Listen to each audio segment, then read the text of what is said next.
కోతులు ఇగో మొన్ని ద్వారదాకా వానలు పడతలేవు ఎండలు కొడుతున్నాయి అని మొత్తుకున్నాం. ఇప్పుడు చలి శురువైంది. మరి దుప్పట్లు బొంతలు అన్ని లోపలికెళ్ళి తీసి బయట పెట్టుర్రి.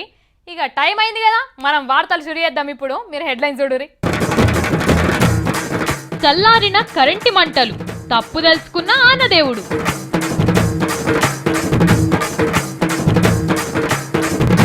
చట్టాలకు తూట్లు పెడుతున్న లీడర్లు, గడువు తీరినా బయట పెట్టని ఆస్తుల చిట్టాలు. తోపతి తోప నాశనం అంటున్న కమ్యూనిస్టోళ్ళు, సోయికొచ్చిన ఎర్రదండోళ్ళు. ప్రచారం చేసుకుంటున్న డూప్లికేట్ స్వచ్ఛ కార్యకర్తలు, వెనుకకు పోతున్న అసలు పనోళ్ళు. మొన్నటి సంధి మన తాన వానలు ఎందుకు పడుతున్నాయో ఎరికేనా మీకు? ఏమున్నది, గా సముద్రం లేదో తుఫాన్ లేచింది, అందుకు వానలు పడుతున్నాయి, గా ఇంత తెలియదా మాకు అని మీ మనసులో అనుకుంటున్నారు కదా. మీరు అనుకునేది కూడా కరెక్టే, కానీ గా తుఫాన్ ఎందుకు లేచిందన్న ముచ్చటనైతే మీకు ఎరకలేదు. ఏమంటారు మరి? గా తుఫాను ఇప్పుడే ఎందుకు లేచిందో చెప్పాలనా? నేను కాదు, మా మల్లన్న చెప్తాడు. మల్లన్న జర నువ్వు చెప్పే గా ముచ్చటంతా. తెలంగాణ కరెంటు తక్లీఫ్కు కారణం ఎవరంటే కారు గుర్తో ఏమన్నారు? చంద్రబాబే ఆ పాపం అన్నారు కదా. అట్లనే తెలుగుదేశం వాళ్ళు కూడా ఏమన్నారు? కేసీఆర్ సర్కారు శాతగాక అమలని అంటున్నారు అనలే. కానీ కరెంటు కష్టానికి వీళ్ళు కాదు కారణం, వానదేవుందే తప్పట. ఆయన వానలు కురిపియాక కష్టం వచ్చింది, కానీ లేకపోతే ఇంత పంచాది కాకపోతుండే ఇలా నడమ అని ఇగో తప్పు తెలుసుకున్నాడు వానదేవుడు. మొత్తం మీద 3 రోజుల బట్టి వానలు కురిపిస్తూనే ఉన్నాడు. ఇంకో 3 రోజులు కూడా డల్లులు పడుతూనే ఉంటాయట. తెలంగాణలో కరెంటు తక్లీఫ్ తీర్చింది మొత్తం మీద. ఇప్పుడు కరెంటు తక్కువ వాడకం అవుతుందట మన తాన. మొన్నటిదాకానేమో 150 మిలియన్ యూనిట్ల కరెంట్ ఎక్కరుండేనట. ఇప్పుడు అది 128 మిలియన్ యూనిట్లకు దిగింది. మన తాన 121 మిలియన్ యూనిట్లు తయారవుతున్నది. ఏమున్నా 7 మిలియన్ యూనిట్లు తక్కువ పడుతున్నది. కానీ కేసీఆర్ సార్ కనుక శ్రీశైలంలో నీళ్లు విడుదల చేసి కరెంటు తయారు చేసుకోకపోతే ఇప్పుడు వచ్చిన నీళ్లు ఎడబడుతుండే. ఇక నన్ను అడిగితే ఆంధ్ర సర్కారు వాళ్ళు కేసీఆర్ సార్కు దండం పెట్టాలి, యాళ్ళ గేట్లు తెరిచినందుకు. ఇది వేరే గాని మన తాన వానలు పడి ఎండిపోయిన మొలకలు మళ్ళా ఎగురు పెడుతున్నాయటనలో. ఇక వచ్చేసారి వ్యవసాయానికి డోకనే ఉండదట. తెలంగాణలో ఎక్కువ మంది రైతులైతే జర్ర గాలి గట్టిగా పీల్చుకున్నారు ఈ దెబ్బకు. నీ తల్లి లీడర్ల కంటే దేవుడైనా ఏమున్నాడు, ఆపతొచ్చినప్పుడు వాళ్ళు ఇంత వాన కురిపిస్తాడు, లీడర్లు అయితే టైం పాస్ చేస్తారని. ఏదేమన్నా కానీ తెలంగాణలో అయితే మొత్తం మబ్బులు పట్టినాయి. ఎండప్పుడు చూద్దామంటే కూడా కనబడతలేదు. చలి అంటే శీతం చలి పెడుతున్నది పొదుమీకంగానే. హైదరాబాద్లో గరం కోట్ల గిరాకీ పెరిగింది. మాప్లర్లు కుల్లలు ఎగబడి కొంటున్నారు జనం. ఇక కరెంటు రాని కాలిపోని అని నిమ్మలం చేసుకున్నారు రైతులైతే. కానీ శివనవటనిచ్చిండ్రా అన్ని పార్టీలోళ్ళు. ఎవ్వరికి ఇష్టం వచ్చిన డ్రామా వాళ్ళు చేసిండ్రు. జనం కూడా నిజమే అనుకున్నారు, చంద్రబాబే అడ్డం పడుతుండొచ్చు, కేసీఆర్ సార్కే శాత కాకుండొచ్చు అని. కానీ అస్సలు కథ వానదేవుని తానుంది. ఇప్పుడు గిరిశైలం అన్ని నిండిపోయినాయి డల్లుతోని. నీలోపర్ తుఫాన్ అరేబియా మీదకెళ్ళి ఆదుకున్నది. వానదేవునికి మాత్రం తెలంగాణ జనం రుణపడే ఉన్నారు. ఎందుకంటే ఇప్పుడు కూడా ఈ 2 డాలర్లు పడకపోతే మన లీడర్లు ఇంకెన్ని తమాషాలు చేద్దురో, ఇంకెంతమందిని పరిశాన్ చేద్దురో. రైతన్నలు ఇక మీరు లీడర్లను నమ్ముడు ఇడిచిపెట్టి దేవుని నమ్ముకోండి, వానలు బొచ్చడి పడతాయి అంటున్నారు ఆయన భక్తులు. పేపర్లల్లా టీవీలల్లా మన లీడర్లు సినిమాలోళ్ళు పెద్ద పెద్ద దందాలు చేసేటోళ్ళు అంతా చేస్తున్నా స్వచ్ఛ భారత్ పనులు ఎట్లా నడుస్తున్నాయో చూస్తున్నారా? నిన్నయాలా ఎట్లా అనిపిస్తుంది మీకు? మీరంతా తిట్టినా సరే నాకైతే మస్తు నవ్వొస్తుంది. గిట్ల అంటారు, పోటీలకు పోజులు ఇస్తున్నారు, అందుకే నవ్వుతున్నా. మీరు కనుక గీ ముచ్చట సరిగా అర్థం చేసుకున్నారా అంటే మీరు కూడా నా లెక్కనే నవ్వుతారు. ఉట్టిగా నవ్వుడు కాదు, సొమ్మొకంది సోకొకంది అంటే గిరే కావచ్చు అని కూడా అంటారు. గరకపోస కట్టి గుట్టను గుంజితే వస్తుందా గుట్ట? కానీ వస్తుందన్నట్టే చూపిస్తున్నారు మన దేశంలో ఉన్న పెద్ద పెద్ద మనుషులు. అదే స్వచ్ఛ భారత్ పేరంటమని ఒకటి పెట్టుకున్నారు కదా. అయితే వీళ్ళు సాఫ్ చేస్తే మంచిదే, కానీ వీళ్ళు సాఫ్ చేయకనే దేశంలో చెత్త వేరకపోయినా అది. వీళ్ళు బూట్లు తూట్లు వేసుకొని సోపుడప్ చేసి పోటీలకు పోజులు ఇయ్యంగానే దేశం మొత్తం చెత్త లేకుండా చమత్కారంగా కనిపిస్తుంది. ఇన్నేళ్ల సంది దేశంలో చెత్తనే ఊడుస్తలేరా?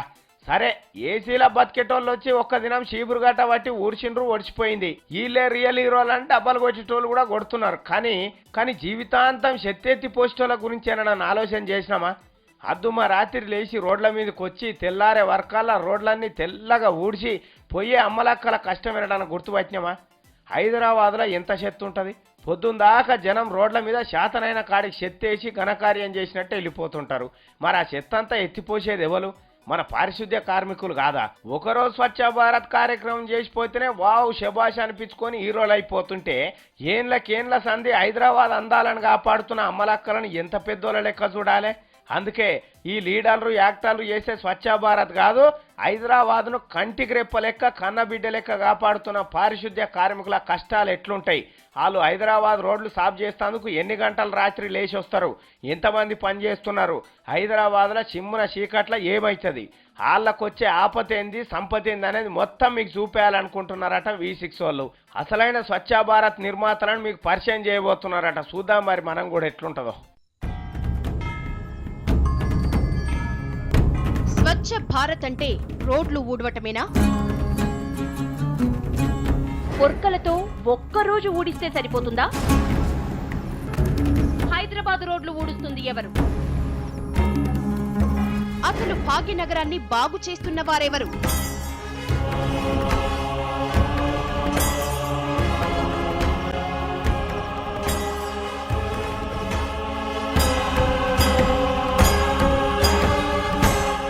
హైదరాబాద్ ను ప్రతిరోజు మేకప్ చేస్తున్న శ్రామికులపై ప్రత్యేక కథనాలు. స్వచ్ఛ హైదరాబాద్ మీ V6 న్యూస్ లో. నేను ఇదివరకే చెప్పిన లీడర్లు అంటే మన లెక్క మామూలు మనుషులు గారు. వాళ్ళంతా మన బాగు కోసం మన మేలు కోరి చట్టాలు చేస్తారు కానీ వాళ్ళు పాటించరు అని. చట్టాలంటే వాళ్ళందరికీ చుట్టాలే కదా.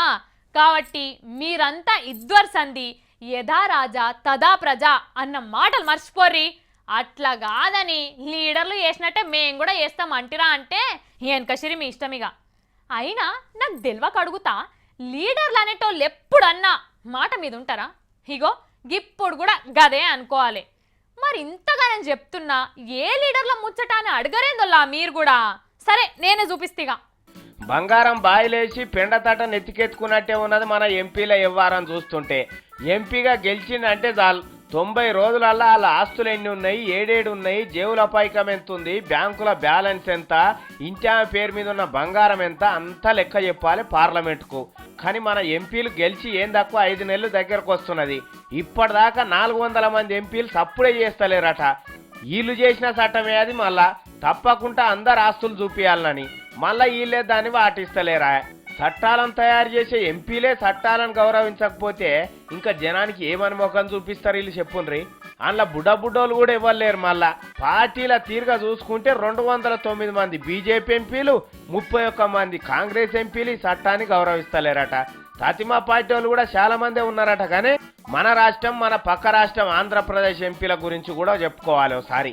14 మంది తెలుగుదేశం ఎంపీలు చెప్తలేరట. 8 మంది మన టీఆర్ఎస్ వాళ్ళు కూడా ఉన్నారట. అందులో ఆస్తులు ఎంత అంటే చెప్పనోళ్ళదా అంటే మరి వైఎస్ఆర్ కాంగ్రెస్ పార్టీ వాళ్ళు కూడా 7 ఉన్నారట. ఇంట్లో గెలిచి రచ్చ గెలవాలంటారు. వీళ్ళ ఆస్తుల కాడనే ఓడిపోయిరు. ఇక వీళ్ళు మనకేం సేవ చేస్తారు చెప్పుండ్రి. చట్టానికి చుట్టాలా ఏంది వీళ్ళు? మొన్న ఒక పొలగాడిల సంగతి ఏందో చూద్దామని రైట్ టు ఇన్ఫర్మేషన్ యాక్ట్లో దరఖాస్తు పెట్టిండట. పెడితే ఏమున్నది, 400 మంది ఎంపీలు సడి సప్పుడు లేక కూర్చున్నారట. కానీ ఒక పని చేయాలి, ఆస్తుల లెక్కలు చెప్పని వాళ్ళని నెల జీతం కట్ చేయాలి, అలవెన్సులు ఇవ్వద్దు, అసలు ఎంపీ లెక్కనే గుర్తించొద్దని పెట్టాలి ఓ చట్టం. అప్పుడు కూడా చెప్తారో ఏం పాడవు. మీకు ఈ ముచ్చట ఎరికేనా? ఈ నడుమ నేను కూడా కవితలు రాసుడు నేర్చుకుంటున్నా. ఇగో ఇప్పుడే ఒక కొత్త కవిత రాసిన, జర ఇని ఎట్లుందో చెప్పురి. షురు చేస్తున్నా. ఎరుపు ఎరుపు తూర్పున సూర్యుడు ఎరుపు, నా ఇంటెనకాల కోడి ఒంట్లున్న రక్తం ఎరుపు, మా అమ్మకు కోపం వస్తే ఆమె కండ్లు ఎరుపు, నిన్న నేను కట్టుకున్న చీర ఎరుపు, మా ఇంట్లో జాడిలున్న మామిడికాయ తొక్కు ఎరుపు. వా వా వా వా మస్తుందిలే నా కవిత. Thank you. ఇంతకు ఈ కవిత ఎందుకు రాసినో ఎరికేనా మీకు? చూడుర్రు ఎందుకో. బుద్ధునికి బోధి చెట్టు కింద బుద్ధి వచ్చినట్టు ఎర్ర జెండోళ్ళకు సోపతి ఖర్చయినాక సోయి వచ్చింది. అదే ఇప్పుడేమంటున్నారట, ఇదివరకు సంది మేము పెట్టుబడిదారి విధానంలో ఉన్న పార్టీలతోని పొత్తు పెట్టుకోమంటున్నారట. ఏమున్నా ఒంటరి పోరాటమే చేస్తామంటున్నారట. బూర్జువా పార్టీలను నమ్ముకుంటే నట్టేట్లా మునిగినాం, ఇక లాభం లేదు, మేము ఎవ్వరు తెరువుపోము, ఒక్కలమే జనంలోకి పోయి సేవ చేస్తామంటున్నారట. ఎవడొద్దన్నాడు చేయంగా? ఆడలేక పాత గజ్జలన్నట్టు ఉరుకులాడి మీరే పెట్టుకుంటారు అందరితోని పొత్తు.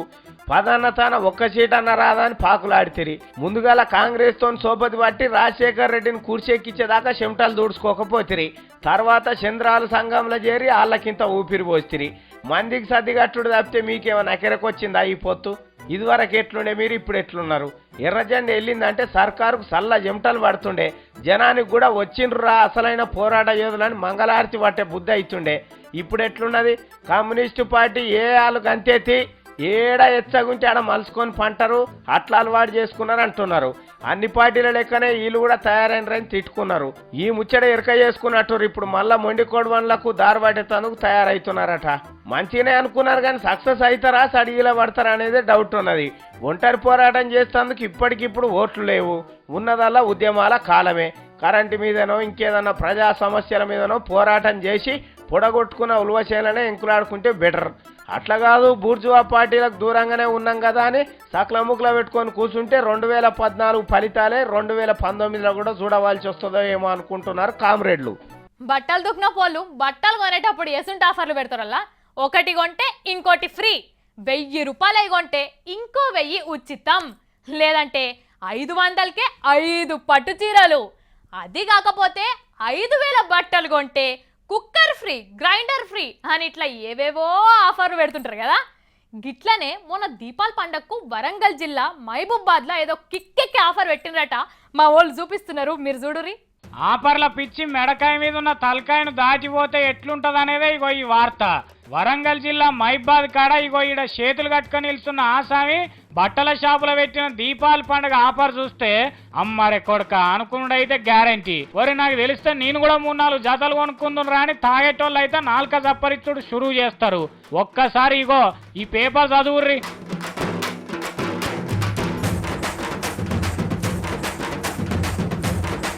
మంచిగా చదివిర్రా? అది కథ. అంగి పాయింట్ పీసులు కొనుండ్రి, ఫుల్ బీరు ఫ్రీగా తీసుకోబోండ్రి. 600 ఇలువ కల్లా బట్టలు రూపాయి తక్కువ 350కేనట. ఇట్లా ఒక్క జత బట్టలకు ఒక బీరు ఫ్రీ ఫ్రీ అని ఊరంతా పేపర్లు పంచిపెట్టిండు. ఇక చూడు రే తాగుబోతోళ్ళు ఒకటే కబడ్డారట. షాపులున్న దుమ్ము వచ్చిన పాత స్టాక్ అంతా అమ్ముడు పోయిందట. ఇక ఆయనతో ముచ్చట అట్లట్లా పోలీసు వాళ్ళకి తెలిసి చల్ ఇదేమటమైన ఆఫర్ రా వారి అని పోలీసు వాళ్ళు వచ్చి దుకాణం బంద్ పెట్టిచ్చిర్రు. నీకేం ఆఫర్ దోయలేదురా, బీరు తాగిచ్చే కార్యం పెట్టినామని అడిగితే నేనేం చేసేది సార్, గిరాకీ లేక కిరాయిలుడే కష్టమవుతున్నది. ఏదో పండుగ పూట 4 పైసలు సంపాదించుకునేందుకు ఉపాయం చేసిన సార్లు అన్నాడట. కానీ మహబూబాద్ పోలీసులు జర మంచి పనే చేసిండ్రులా, అదైతే మెచ్చుకోవచ్చు. మరీ హైదరాబాద్ లో కూడా పెద్ద పెద్ద దుక్నపోలు తలకాయ తోకలేని ఆఫర్లను పెట్టి జనాన్ని ఆగం చేస్తున్నారు. జర ఆటి మీద కూడా ఒక కన్నేసి పని పట్టాలని అంటున్నారు ఇక్కడ పబ్లిక్.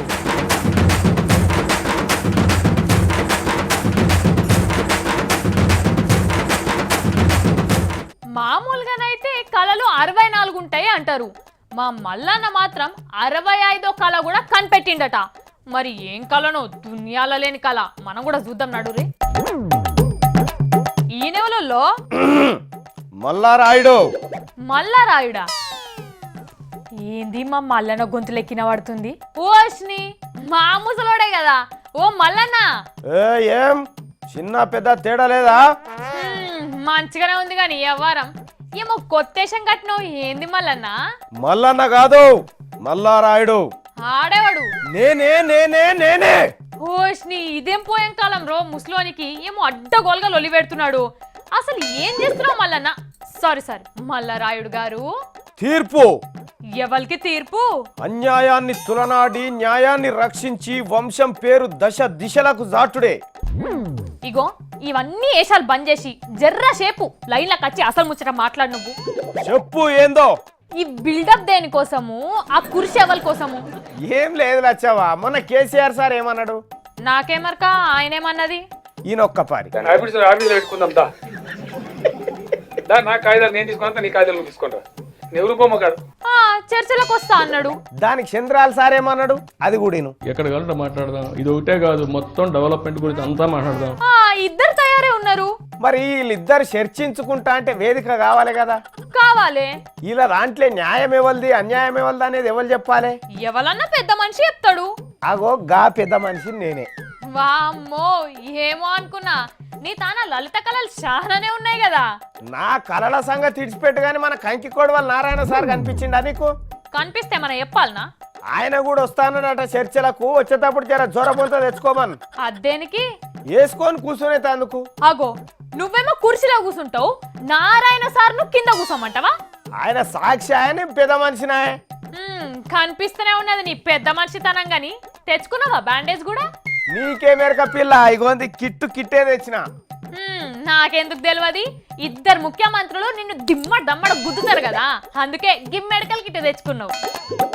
ఇంతకు నీ తాను కస్తారనుకుంటున్నావా చంద్రాల్ సారు, కేసీఆర్ సారు? రాకపోతే ఆడికి పోతారు. పబ్లిక్ ఏనని పెద్ద మనిషిని చేసి ఇడికి తోలేరు. గాలం తోలరా? ఖచ్చితంగా వస్తారు. వాళ్ళు నీ తానికి వచ్చే వరకల్లా నీ ఉన్న 4 ఏళ్ళ సొడిచిపోతుంది, గుడ్డు మక్కుతావు. ఏ మాటలు అవి శుభమాన్ తీర్పులు చెప్పబోతుంటే నీ పనిదలుగా పెట్టా ఉన్న తానుండడు ఈ ముసలుడు. ఏమనగా నాకేంది? వీరి వీరి బ్లాక్ మనీ పండు, వీరి పేరేం పేర్? ప్రదీప్ బ్రహ్మన్.